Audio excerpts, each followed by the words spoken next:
Passion Domini Nostre Jesu Christi Secondo Matthew, Domingo de Ramos. Ang mga pantas propetas madudunong nagabus na, nagataram nga ni Isinda, iwid to nagsangkay na. Si Jesus kay tong huminta, aso nga ni haranina nga sa Jerusalem na tata. Kuminawas nga ni isya nangabayo naman daa. Duman kay tong humintilya, ini nga ni humintilya na upunin si huminta. Ug bunday matagal pa inot kinabayuhan na. Ni Jesus ituhong ina, di nga ni matalastas ang tuyaw ni Zacarias. Sinabi ipinasurat na nga bayo ang Mesiyas. Sa sarong hayop na hamak,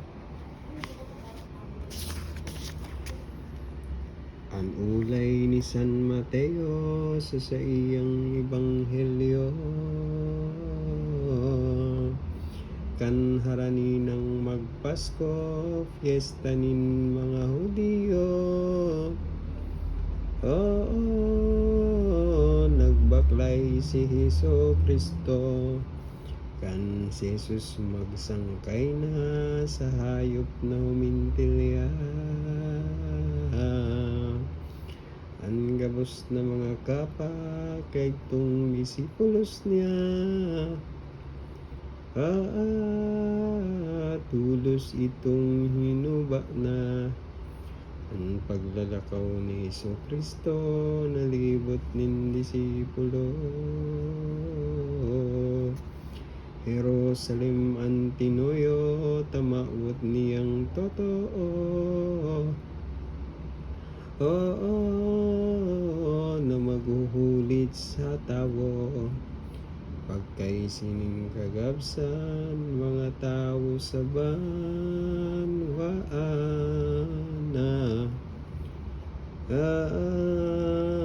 Sa malaog na simbahan, si Jesus nakagurang na.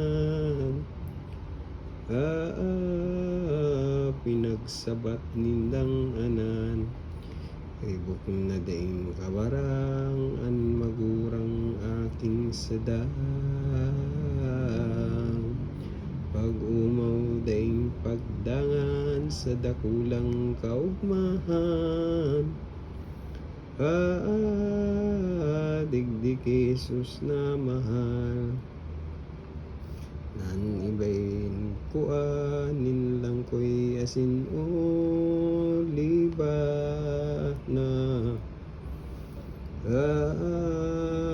Mga kapamanan iba na ipinahamak ninda.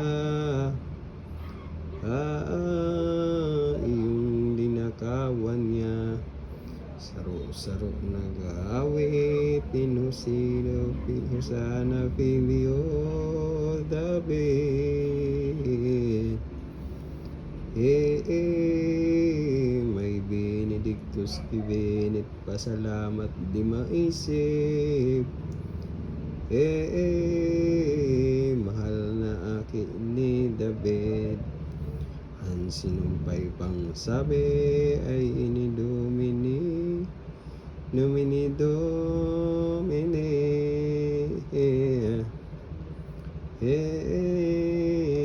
Sa imong bulungon kami sa ngaranin mananae. Diyos Ama na hadi me, lambang dalan nag-aawit, ninisyo na Filio, David. Pag umaw na di maisip, pag umandang balakid. Hesus hading malinig. Ang dakulang kaugmahan kadtong tawong kadakla. Iyon naman ang pinunan nin dakulang kaanggutan. Kan pariseyong kagabsan. May pariseyong nagdulog, pinagsabihan si Jesus. Nangaya maestrong urog sa imo nang ipaunto.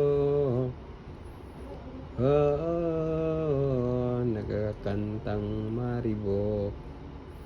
Ani sinimbag ni Kristo na bakong tultol na gayo. Pag umaw sa kuiniho an mga kapo digdiho.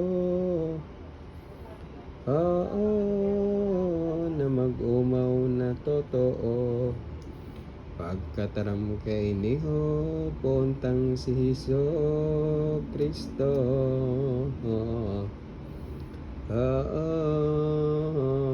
Nagdagos siya sa templo na lilibutan na totoo.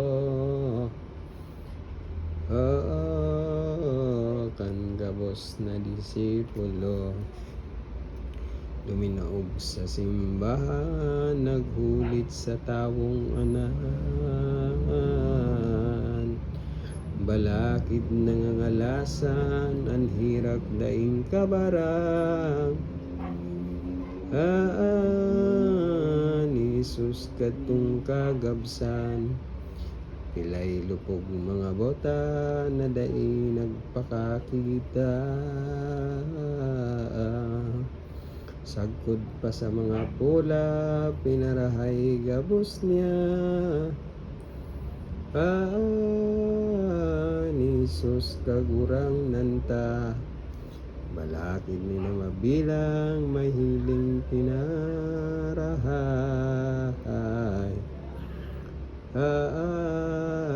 Napadto itong simbahan baga mga katangahan. Gabos itong hinulitan. Alagad itong mahusay, bilog kak seserdotisan. Mga magbutok andagan sa dakulang kaanggutan. Jesus amatang mahal. Ito nganing malulobo, madadayang pariseo. Pinatanidan ang tawo na an magtubod ki Kristo. Sisilutan nindang gayo. Paghapon ang satong ama sa paghulit sa gabos na.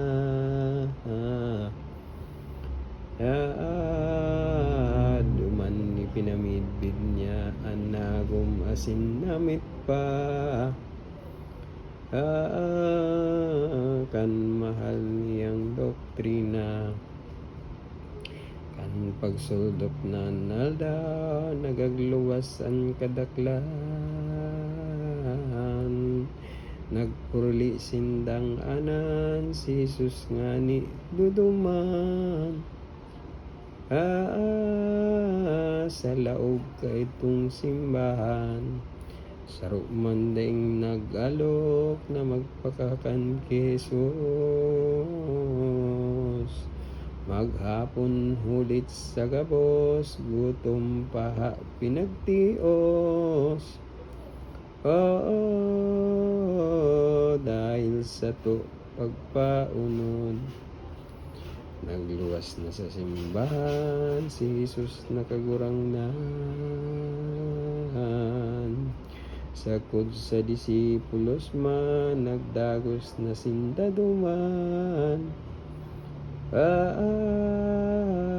Sa Bitania na banwaan.